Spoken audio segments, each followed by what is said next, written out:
I myself started working in this space in the year 2014. I was a community health volunteer, the youngest one in the country. I had given around 300 households by the Ministry of Health to do what we call disease surveillance.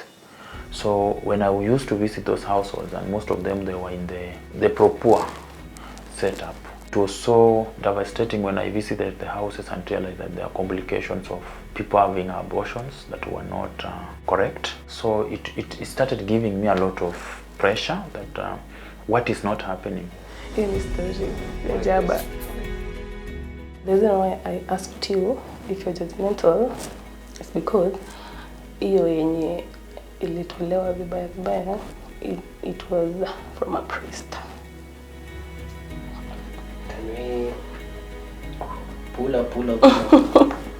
The sex happened in their holy place. I had a neighbor. Maybe I think niko na ball na ndio aje. She's just like, I'll see what I can do. But kuna hii dawa watu na induce nayo watu. Si nikaleta dawa. Si nikaweka hapo of course. I bled almost to death. What happened? So in the end, and I was given another concoction of this is juice. Nilikunywa for 2 days. The third day I didn't even wake up. Actually, I thought I was dying. And then it started over bleeding. The first thing I was like, now see, I'll bleed to death. And I was treated. Nikaka, like 2 days, I was discharged. At that time, I'm still bleeding. Kuja test. I didn't even take time. 2 lines. We met with my friend. Akamwambia, honestly, I don't think I'm ready to keep this child. Akaniambia, basi kama unaogopa, maybe what you can do, I can text the doctor. So he texted the guy. The guy said, do this, I can get you some pills. It's going to be very, very swift. By 2-3 days, atakuwa sawa. Mimi nikaumwa, then I bled. Now this is it. End month, I'm not receiving my menses. Kubuy the kit, test, still 2 lines. Nikaanza Google abortion services in Nakuru. Nikapata nini ya Rico. Then kuteremka chini namba ya Martin. Maternal mortalities in this country is not a story. It's a reality. I've just recorded that according to the African Population and Health Research Center, together with the Ministry of Health, last year did a research. And they realized that Kenya recorded 500,000 unsafe abortions.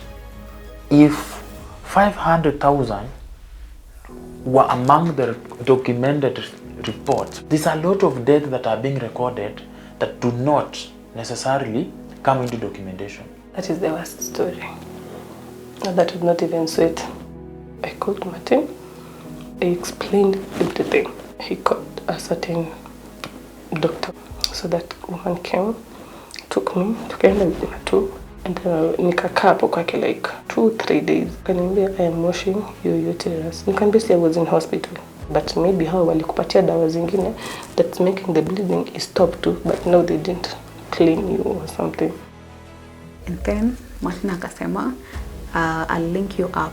Tukaenda, nitasaidiwa. So he directed me there. I found a very nice lady and warm lady. Akaniambia, it's going to be painful, but you're going to be okay. So we did. It was extremely painful, really painful. After resting, she told me I'm going to bleed like 3-4 days and I'll be okay. Then from there, so we did the test.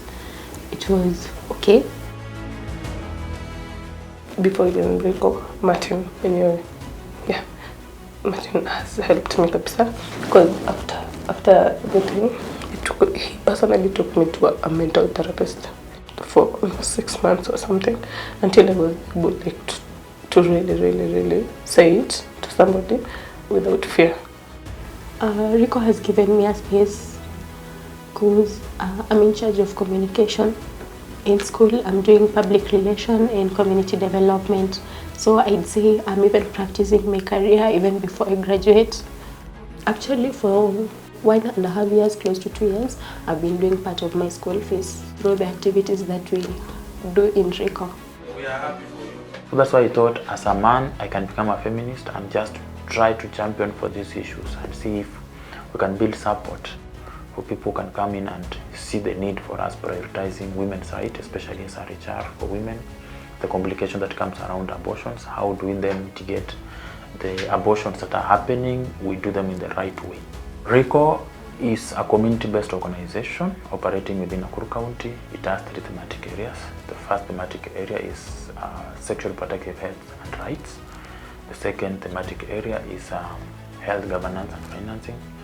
And the third thematic area is gender justice.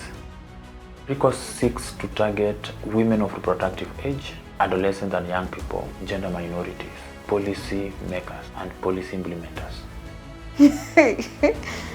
I feel like right now I am in a better place. If you see me like this, talking about this issue and not crying, I've forgiven myself. Why are you happy? The only thing I know is there's life after everything. If you ever feel suicidal, just call and talk to somebody. It helps. You're the only person that is responsible for your life. Never expect a person, either your friend, to take care of you.